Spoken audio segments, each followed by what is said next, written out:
하는 복된 주일입니다. 함께 하나님을 예배하며 오늘도 행복한 하루가 되셨으면 좋겠습니다.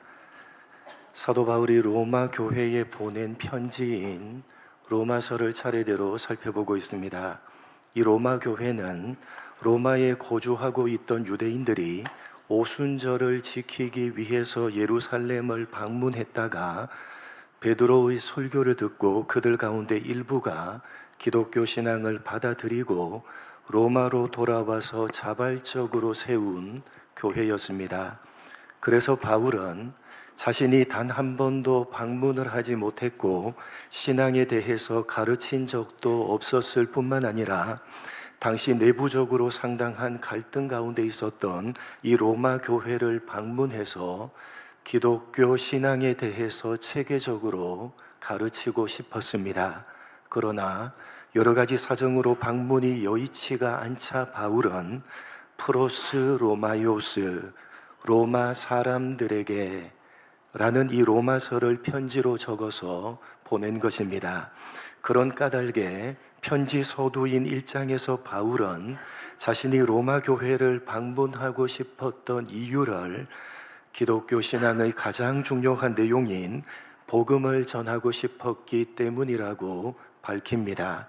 그래서 바울은 먼저 1장 18절부터 3장 20절까지 길게 유대인이나 이방인이나 할 것 없이 이 세상 모든 사람들은 죄인이라고 강조를 합니다. 그렇게 스스로는 죄에서 벗어날 방법이 전혀 없는 죄인이라고 선언을 하고 난 다음에 바울은 그러나 이제는 한 가지 방법이 생겼다고 합니다. 바로 예수님을 구원자로 믿는 믿음이라는 방법입니다. 오직 믿음으로 의롭게 되는데 그 믿음은 사람이 스스로의 힘으로 만들어내는 것이 아니라 하나님께서 값없이 선물로 주시는 것이라고 말씀합니다. 그리고 모든 내용들을 종합 정리하면서 그러므로 라고 하며 이렇게 결론적으로 말씀합니다. 5장 1절입니다. 같이 읽겠습니다. 시작.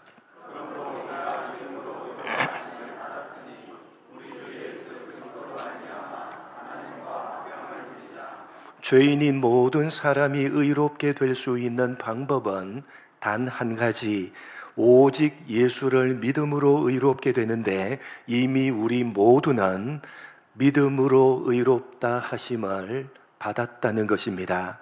하나님께서 하늘 법정에서 죄인인 우리를 향해서 무죄, 의롭다 라고 이미 판결을 끝내셨다는 것입니다. 그 누구도 변경할 수가 없고 그 무엇으로도 취소시킬 수가 없는 하나님의 영원한 판결이 이미 내려지고 끝났다는 것입니다. 그러니 하나님과 화평을 누리라는 것입니다. 여러분, 성도된 우리는 하나님과 화평을 누릴 수 있는 법적인 권리를 가지고 있는 사람들입니다. 그 누가 뭐라고 해도 우리는 무죄이며 그 누가 뭐라고 해도 우리는 의로운 하나님의 자녀입니다. 예수를 믿음으로 우리가 가지게 된 영원토록 변하지 않는 법적인 신분이요 법적인 권리입니다. 그러니 여러분, 하나님과 화평을 누리시기 바랍니다. 누리시기 바랍니다. 그런데 계속해서 바울은 그 다음 단계로 우리를 끌고 갑니다. 그렇게 하나님께서 이미 우리를 향해서 무죄, 의롭다 라고 판결을 끝내셨다면, 그래서 우리가 영원토록 변하지 않는 법적인 신분과 권리를 가지고 하나님과 화평을 누리게 되었다면 그 이후에 우리는 어떤 복을 누리게 되느냐? 이어지는 2절부터 11절까지 설명을 하고 있는데 오늘 살펴볼 내용은 그 시작 부분입니다. 여러분, 바울은 예수를 믿음으로 의롭다 하심을 받고 하나님과 화평을 누릴 수 있는 영원한 법적인 신분과 권리를 이미 가지고 있는 우리가 지금 현재 어떤 복도 복된 상태에 있는지를 설명합니다. 지금 현재 우리는 어떤 복된 상태에 있느냐? 2절 상반절입니다. 같이 읽겠습니다. 시작. 이 은혜에 들어감을 얻었으며, 여기 또한 그로 말미암아 할 때 그는 누구를 가리킵니까? 앞에 1절 하반절에 있는 우리 주 예수 그리스도로 말미암아 하나님과 화평을 누리자 또한 그로 말미암아 라고 했으니까 그는 우리 주 예수 그리스도를 가리킵니다. 예수님으로 말미암아 믿음으로 의롭다 하심을 받고 하나님과 화평을 누리게 되면 또한 그 예수님으로 말미암아 우리는 은혜에 들어가는 복된 상태가 된다는 것입니다. 무슨 말이냐? 여러분, 바울이 은혜를 받았다라고 말하지 않고 은혜에 들어갔다라고 표현하고 있다는 점을 주목해야 됩니다. 은혜를 하나님께서 주시는 어떤 선물이 아니라 우리가 들어가서 머물러 있는 어떤 영역, 어떤 자리로 말하고 있는 것입니다. 하나님께서 예수를 믿는 우리를 은혜의 영역, 은혜의 자리 안으로 옮겨 놓으셨다는 것입니다. 그런데 하나님께서 우리를 옮겨 놓으신 이 은혜의 자리는 무엇으로 서 있는 자리냐? 믿음으로 서 있는 자리입니다. 하나님께서 예수를 믿어서 의롭다 하심을 받은 우리를 믿음으로 서 있는 은혜의 자리로 옮겨 놓으셨다는 것입니다. 보다 정확하게 말하면 우리를 믿음으로 서 있는 은혜의 자리로 하나님께서 밀어 넣으셨다는 것입니다. 다만 법적으로만 무죄, 의롭다 라고 판결만 하신 것이 아니라 그 판결하심을 따라서 우리를 그 은혜의 자리로 옮기셨고 그 은혜의 자리로 밀어 넣으셨다는 것입니다. 예수를 믿는 우리는 다만 무죄, 의롭다고 법적으로만 판결을 받은 것이 아니라 그 판결이 지금 현재 우리의 삶 가운데 실제적인 효력을 가지고 작동하고 있다고 바울이 강조하고 있는 것입니다. 왜 이것을 강조하느냐? 그것은 앞서 5장 1절에서 앞의 내용을 종합 정리하면서 결론적으로 선언한 바울의 말씀을 듣고 생길 수 있는 의문에 대해서 답을 주기 위해서입니다. 1절에서 바울은 예수를 믿는 우리는 오직 믿음으로 의롭다 하심을 받았다고 하면서 하나님께서 무죄, 의롭다라고 이미 판결을 끝내셨기 때문에 그 누가 뭐라고 해도 우리는 무죄이고 그 누가 뭐라고 해도 우리는 의롭다라고 말했습니다. 그런데 예수를 믿는 우리의 현실은 어떻습니까? 여전히 죄를 범하고 있는 죄인이고 전혀 의롭지 않습니다. 분명히 바울은 이미 하나님의 판결은 끝났고 그 판결은 영원한 판결이기 때문에 예수를 믿는 우리는 무죄이고 의롭다라고 했지만 그러나 우리의 현실은 그렇지 않는 것입니다. 여전히 죄인이고 전혀 의롭지가 않기 때문에 마음에 갈등이 생기고 혼란이 생길 것이라고 예상을 하고 눈에 보이는 현실은 여전히 죄인이고 전혀 의롭지 않지만 그럼에도 하나님께서 이미 판결을 끝내셨기 때문에 그 판결이 지금 현재도 실제적으로 우리를 붙들고 있다고 바울이 강조를 하는 것입니다. 하나님께서 무죄, 의롭다라고 판결을 끝내셨기 때문에 지금 현재 우리는 의로운 은혜의 자리 안에 이미 들어와 있다는 것입니다. 그렇게 하나님께서 우리를 의로운 은혜의 자리로 밀어 넣어서 들어오게 하셨는데 사실 우리의 현실은 여전히 죄를 범하고 있고 전혀 의롭지 못합니다. 그러나 그럼에도 하나님께서 내리신 판결이 계속해서 유지가 되도록 하나님께서 책임져 주신다고 바울이 말하는 것입니다. 그래서 믿음으로 서 있는 자리다 라고 말하면서 바울은 서 있다 라는 단어를 헬라어 원어로 헤스테카멘이라는 완료 시제로 적고 있는 것입니다. 여러분, 바울이 헤스테카멘이라는 완료 시제를 사용하고 있다는 점은 2절 말씀을 이해하는데 매우 중요합니다. 왜냐하면 헬라어 완료 시제는 과거에 어떤 일이 일어났고 그 결과가 지금 현재까지 계속 유지되고 있는 상태를 나타내는 시제이기 때문입니다.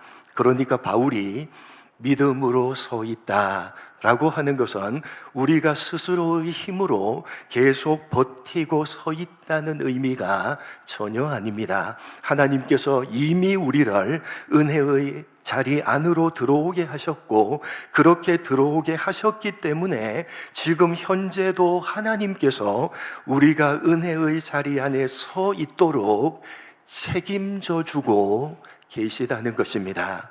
하나님께서 무죄, 의롭다고 판결을 이미 끝내셨기 때문에 비록 지금 너희가 현실적으로 어떤 모습을 가지고 있다 할지라도, 비록 여전히 죄를 범하고 있고 전혀 의롭지 못한 모습을 가지고 있다 할지라도 무죄, 의롭다고 하신 그 판결은 지금 현재도 계속 유지되고 있다. 하나님께서 너희를 의로운 은혜의 자리 안으로 밀어 넣어서 들어가게 하셨기 때문에 그 의로운 은혜의 자리를 유지하는 것도 너희가 책임지는 것이 아니라 하나님께서 책임져 주시는 것이라고 바울이 강조를 하는 것입니다.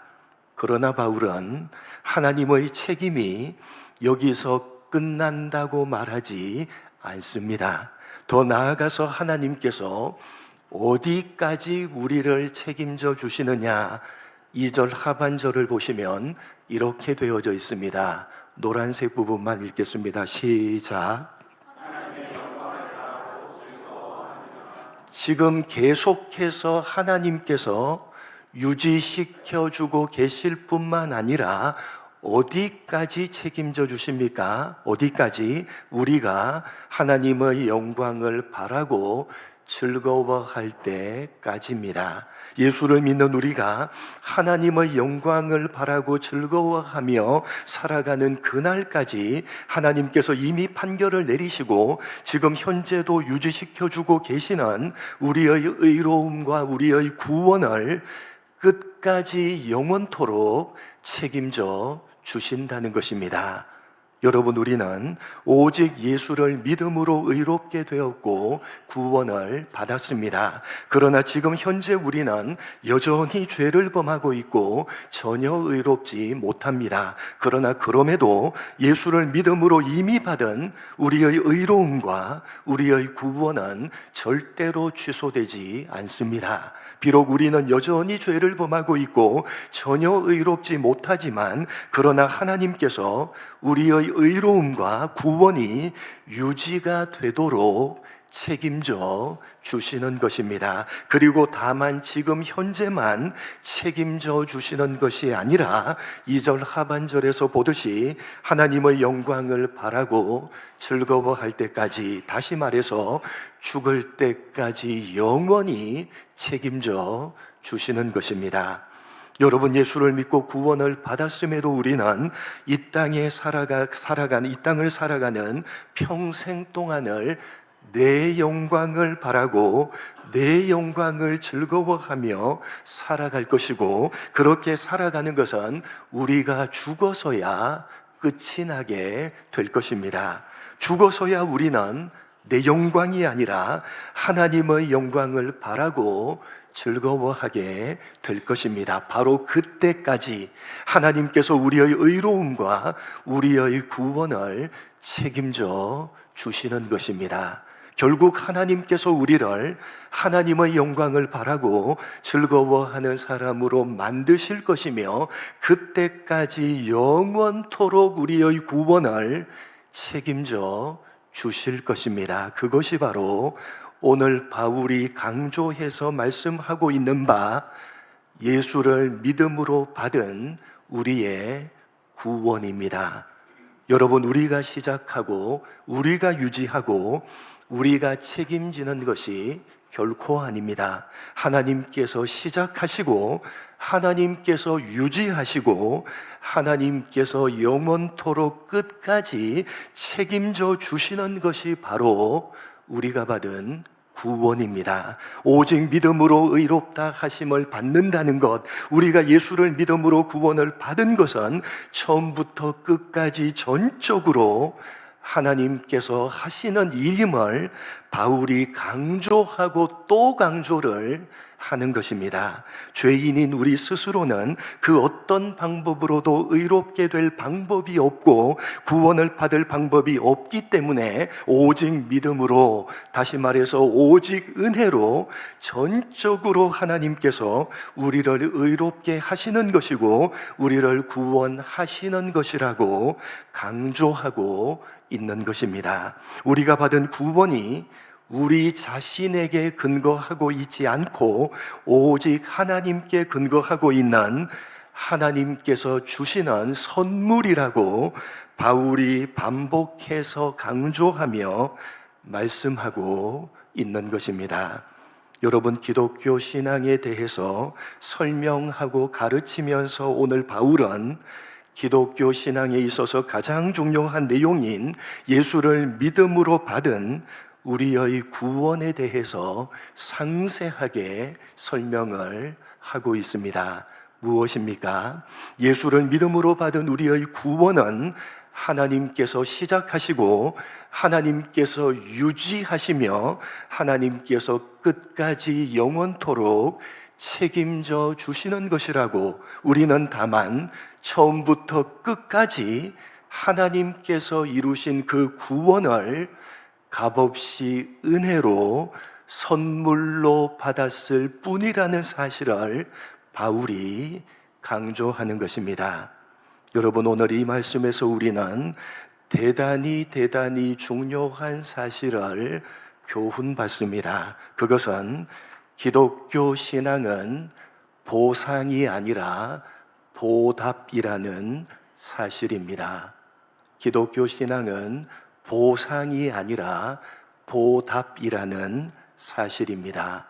보상은 어떤 행위에 대해서 무언가를 기대하고 바라는 것이고, 보답은 이미 받은 은혜나 이미 받은 호의에 대해서 반응하는 것입니다. 여러분, 기독교 신앙은 내가 하는 어떤 행위에 대해서 무언가를 기대하고 바라는 보상이 아닙니다. 여러분, 하나님께서 이미 베풀어 주셨기 때문에 베풀어 주신 그 은혜와 호의에 대해서 내가 반응을 하는 것입니다. 그래서 바울이 기독교 신앙에 대해서 설명하면서 하나님께서 시작하시고 하나님께서 유지하시며 하나님께서 책임져 주시는 것이라고, 기독교 신앙은 처음부터 끝까지 하나님께서 값없이 은혜로 우리에게 베풀어 주시는 선물이라고 반복해서 거듭 강조를 하는 것입니다. 여러분, 일반적으로 우리는 기독교 신앙을 이렇게 생각하는 경향이 있습니다. 내가 믿었기 때문에 하나님이 구원하셨다.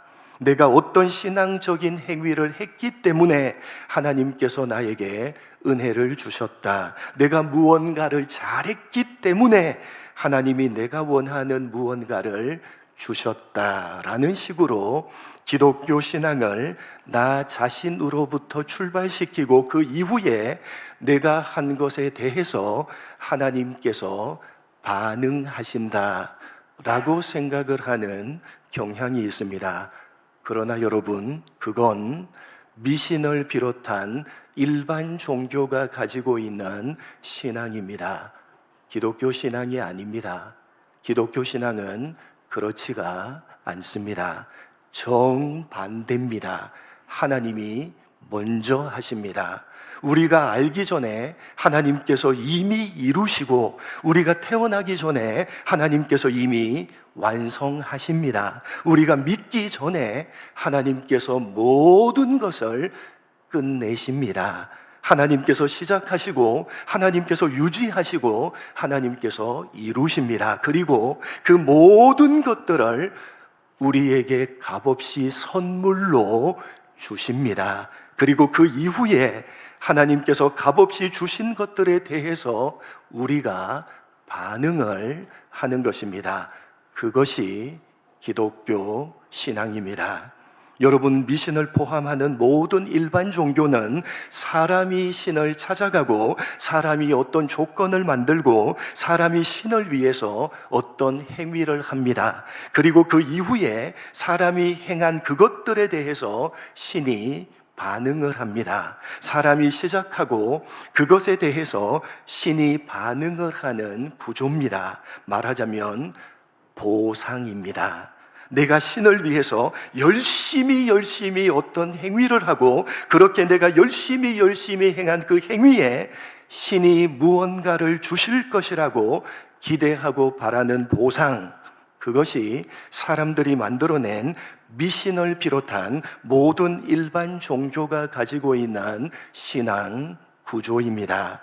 그러나 여러분, 기독교는 전혀 다릅니다. 여러분, 기독교는 전혀 다릅니다.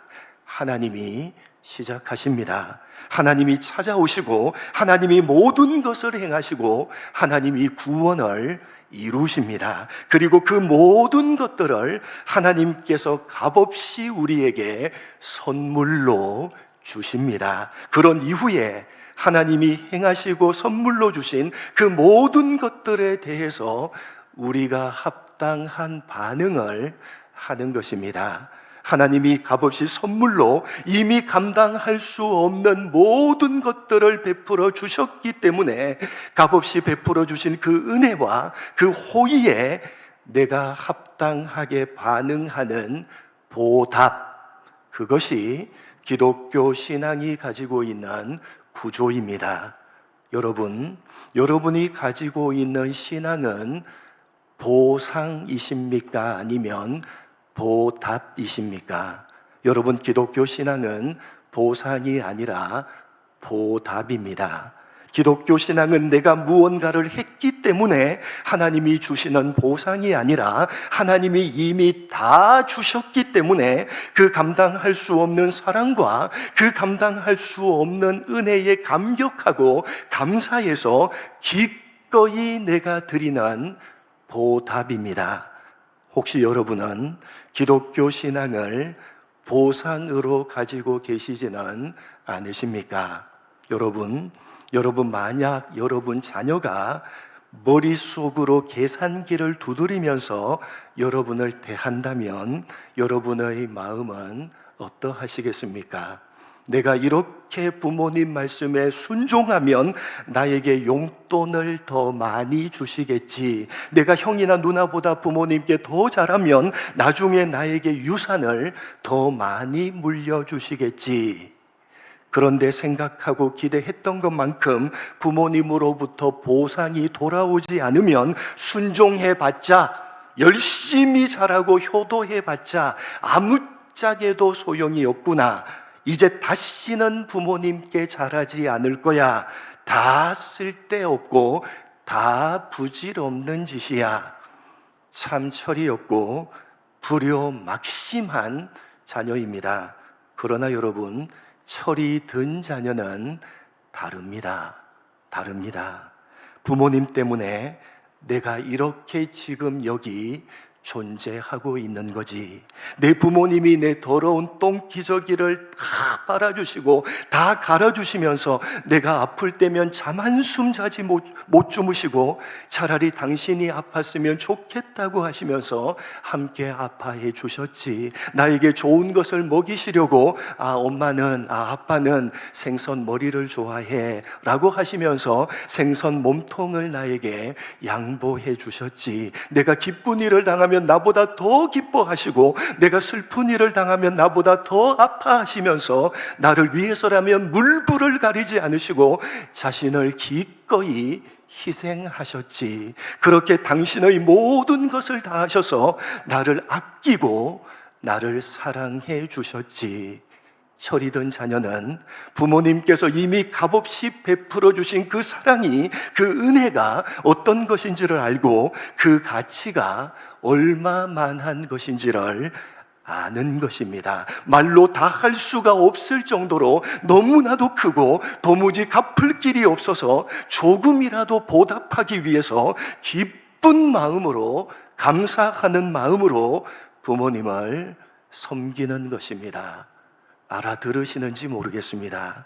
여러분, 하나님을 섬기는 여러분의 신앙에 기쁨이 없고 감사가 없으십니까? 신앙의 열심이 사라져버리고 신앙의 생기가 없어져 버리셨습니까? 불평과 불만이 차오르고 불평과 불만이 가득하십니까? 그 이유가 무엇 때문이라고 여러분은 생각하십니까? 신앙을 여러분이 보상으로 가지고 있기 때문입니다. 여러분이 하나님을 섬기고 있는 그 신앙은 보상입니까? 아니면 보답입니까? 여러분, 기독교 신앙은 보상이 아니라 보답입니다. 여러분, 하나님께서 모든 것을 다해서 우리를 사랑하셨고 그 사랑은 지금도 변함이 없으십니다. 하나밖에 없는 유일한 아들까지 우리를 위해서 죽이시고 우리를 구원하셨습니다. 아들까지 아끼지 않으시고 모든 것을 다 아낌없이 우리에게 주셨습니다. 하나님께서 이미 모든 것을 주셨고 우리는 그 모든 것을 받았습니다. 그런데 무엇을 받았는지 모르고 있습니다. 받은 것에 대한 그 가치가 얼마만한 것인지를 모르고 있습니다. 지금 당장 내 호주머니가 채워지는 것에만 관심이 있습니다. 누가요? 우리가 말입니다. 불효막심한 신앙입니다. 여러분, 얼마 전에 실제로 있었던 서초동 수백억 자산가 노모 학대 사망 사건을 들어보셨습니까? 자수성가한 자산가였던 90대 어머니는 이미 생전에 세 아들들에게 서울 강남에 소재하고 있는 시가 100억 원 상당의 건물 한 채씩을 각각 공평하게 사전 증여를 했습니다. 그런데 자신을 극진하게 돌봐줬던 막내 아들에게 어머니가 추가로 남은 토지 등 재산을 넘겨준 사실을 두 형들이 알게 된 이후에 불만을 품었습니다. 그래서 두 형제는 노환으로 누워 계시던 어머니를 찾아가서 재산 분배를 다시 하라고 강요하면서 신고 있던 양말을 입에 밀어넣고 어머니의 이마와 얼굴을 강하게 누르는 등 무려 6시간 동안을 가혹한 폭행과 학대를 가했습니다. 그리고 그 다음 날 막내 며느리가 전신에 멍이 든 채로 쓰러진 노모를 발견해서 병원으로 옮겼지만 결국 외력에 의한 뇌출혈 등으로 사망을 했던 충격적인 사건입니다. 이미 100억 원을 받았잖아요. 감당할 수 없는 100억 원을 받았잖아요. 이런 불효막심한 놈들이 도대체 어디에 있습니까? 이런 불효막심한 놈들이 어디에 있습니까? 이미 받았음에도 받았는지도 잊어버리고 받은 그 가치가 얼마만한 것인지도 모르고 자꾸만 호주머니가 채워지는 것에만 관심이 있는 것입니다. 누가요? 우리가 말입니다. 우리가 하나님 앞에 그렇게 신앙생활을 하고 있는 것입니다. 여러분, 더 이상 불효막심한 자녀가 되지 마시기 바랍니다. 이제 철든 자녀로 보답하는 여러분 모두의 신앙이 되기를 주님의 이름으로 간절히 축복합니다. 하나님 아버지, 우리가 가지고 있는 하나님을 섬긴다고 우리가 말하고 있는 우리의 신앙은 보상입니까? 아니면 보답입니까? 말씀 앞에 정직하게 스스로를 되돌아보며 두려움 막심한 자녀가 되지 않게 하시고 이제 철든 자녀로 보답하는 참된 기독교 신앙이 될 수 있도록 은혜 베풀어 주옵소서. 예수님의 이름으로 기도드립니다. 아멘.